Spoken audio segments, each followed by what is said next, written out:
Hello भाइ बहिनीहरू, Nepal online स्कुलमा तपाईहरुलाई स्वागत छ। आज हामीहरू पढ्न जाँदैछौँ क्लास 1 को my English book. Okay, class 1 को माई इंग्लिश बुक, जहाँ चाहिँ हामी युनिट 6 हेर्न जाँदैछौँ। ओके, माई इंग्लिश बुक को युनिट 6 को फर्स्ट लेसन रहेको छ लेसन 91 युनिट 6 को,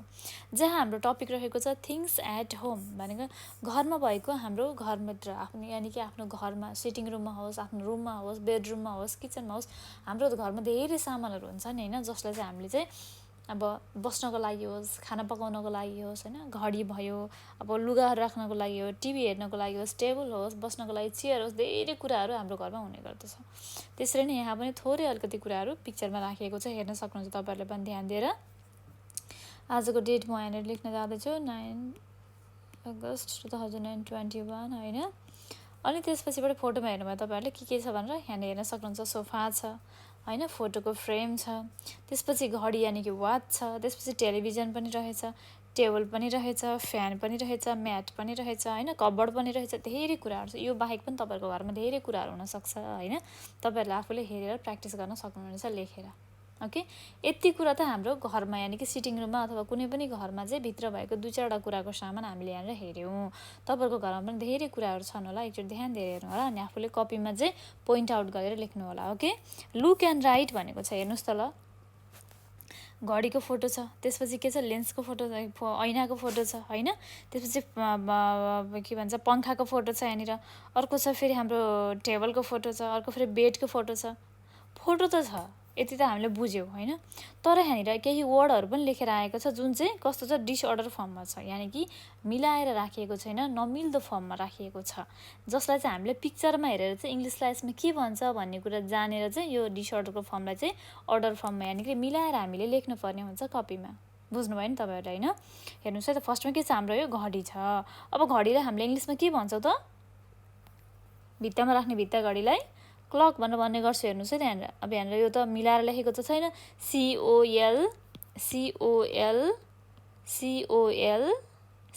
यो हुन्छ त, हुँदैन नि, यसको त मिलेको फर्म त भएन नि त इङ्ग्लिसको त हैन। क्लकको त हामीलाई के हुन्छ त स्पेलिङ, CLOCK, क्लक।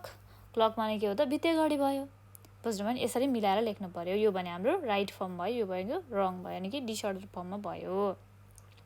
अब अर्को रहेको छ फोटोमा, हेर्नु, सानो हातमा राखिने ऐना देख्न सक्नुहुन्छ। ऐनालाई हामीले इङ्ग्लिसमा के भन्छ त, मिरर भनेर भन्ने गर्छौँ।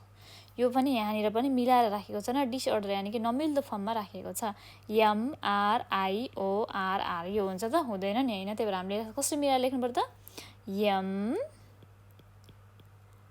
MIRROR, mirror. मैले यहाँनिर क्यापिटलमा लेखेको छु, तपाईँहरूले स्मल लेटरमा पनि लेख्न सक्नुहुन्छ। ओके, हामी क्यापिटलमा स्मल लेटरमा लेख्यौँ होइन, जसरी यहाँनिर लेखेको छ CLOCK, क्लक भयो है। MIRROR, mirror. मिरर भनेको ऐना भयो। बुझ्नुभयो नि, स्मल लेटरमै लेख्यौँ हामी पनि। अर्को रहेको छ यहाँनिर के को फोटो छ, पंखाको फोटो रहेछ। पंखालाई हामीले इङ्ग्लिसमा के भन्ने गर्छौँ, टेबल फ्यानलाई टेबल फ्यान भनेर लेख्नु परेन, हामी जस्ट फ्यान भनेर लेख्यौँ, किनभने यहाँनिर हेर्नुहोस् है त, अलिकति नमिल्दो वेमा लेखेको छ होइन, FAN लेखेको छ। अब हेर्नुहोस् त, यसलाई कसरी लेख्ने हामीले, FAN, फ्यान। हामीले किनकि पंखालाई फ्यान भनेर भन्ने गर्छौँ इङ्ग्लिसमा होइन त। अब हेर्नुहोस् त, यहाँनिर टेबल देखिएको छ होइन। अब यसलाई टेबललाई हामीले के भन्ने गर्छौँ इङ्ग्लिसमा, टेबलको स्पेलिङ के हुन्छ इङ्ग्लिसमा, त्यो चाहिँ याद गरौँ। हेर्नुहोस् है त, यहाँनिर डिसअर्डर फर्म यानि कि नमिल्दो फर्ममा राखिएको छ, TAEBL छ। इङ्ग्लिसमा के हुन्छ त यसको स्पेलिङ, TABLE,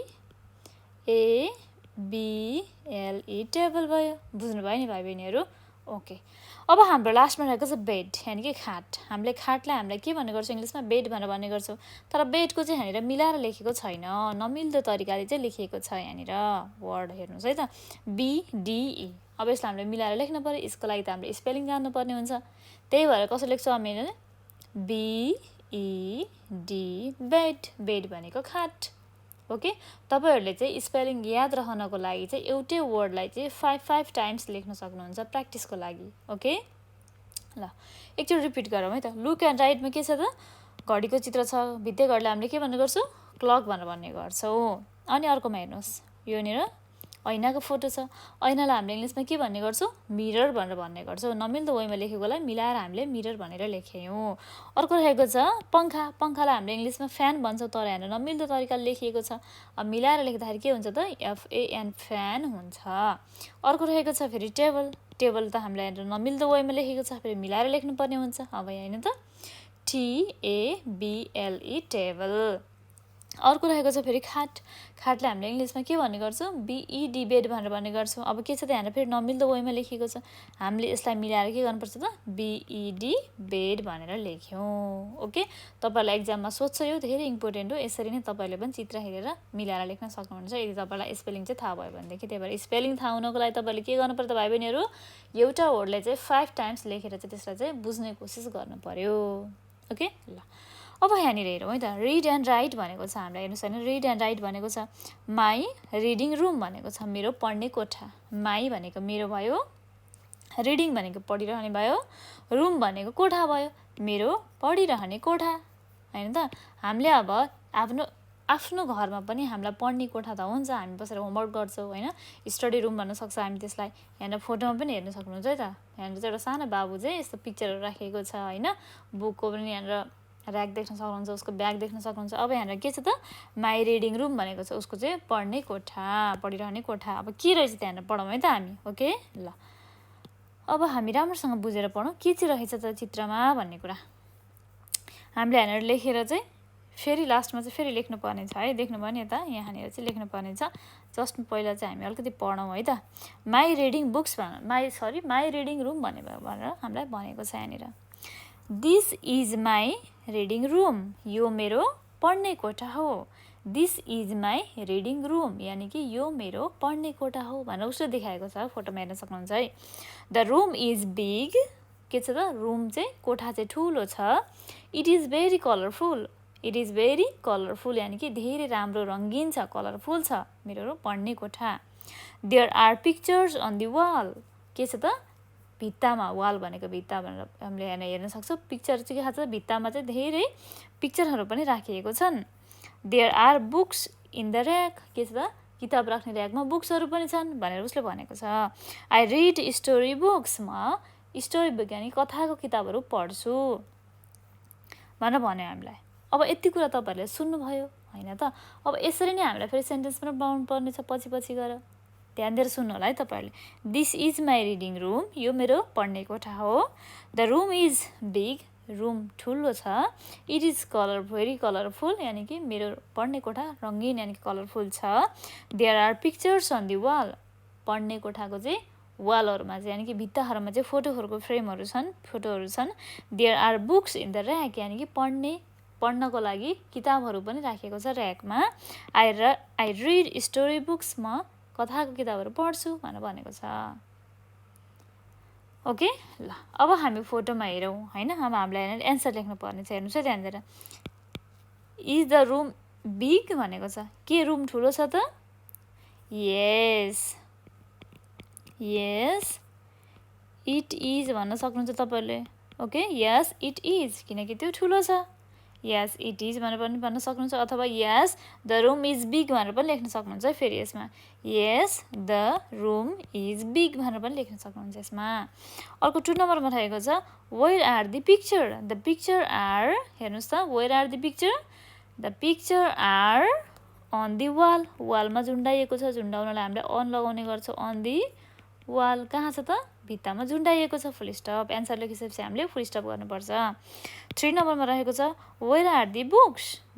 बुक्स किताब त कहाँ छ हेर्नुस् त भाइ बहिनीहरु किताब र्याकमा छ हैन त किताबहरु हेर्नुस् ल the books are on a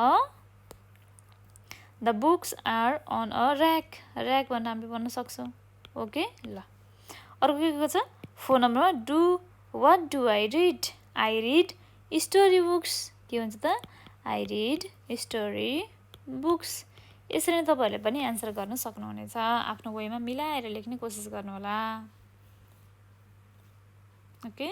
अब हेर्नुस् है त्यहाँनिर लुक एन्ड राइट 3 सेन्टेन्सेस भनेको छ हामीले यहाँनिर हेर्न सक्छौँ हैन के छ त यहाँ पढ्ने टेबल छ बुक्सहरु पनि छ वाच पनि छ अनि घडी पनि रहेछ टेबल पनि रहेछ अब हामीलाई चाहिँ तीनटा सेन्टेन्स बनाउनु पर्ने छ जुन चाहिँ हामीलाई केही गाह्रो छैन जस्ट माथि हामीले जसरी देख्यौ त्यसरी नै हामीलाई सेन्टेन्स बनाउनु छ हेर्नुस् के छ this is my reading room the room is big it is very colorful हैन there are a picture on the wall there are books in the rack I read story books जसरी भनेको छ हामीलाई पनि त्यसरी नै सेन्टेन्स बनाउनु पर्ने छ अब हेर्नुस् है त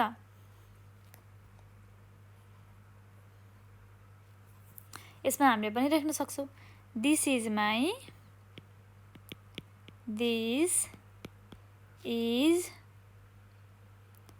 my रिडिङ रुम भनेर लेख्न सक्नुहुन्छ तपाईहरुले पनि हैन रिडिङ रुम यो मेरो पढ्ने कोठा हो अब हेर्नुस् है त यहाँ के छ त अरु के छ चेयर पनि छ टेबल पनि छ there are books in the table यानी किताबमा चाहिँ किताबहरु छन् भनेर लेखे अब अर्को रहेको छ फेरि the watch अथवा क्लक पनि भन्न सक्छु मैले क्लक नै लेखिदिए हैन okay clock is on the table कहाँ छ त घडी चाहिँ टेबलमा छ यसरी नै तपाईहरुले फेरि चिया चाहन र हैन there is a chair भनेर लेख्न सक्नुहुन्छ ओके I have books भनेर पनि लेख्न सक्नुहुन्छ हैन I have books in the table on the table भनेर लेख्न सक्नुहुन्छ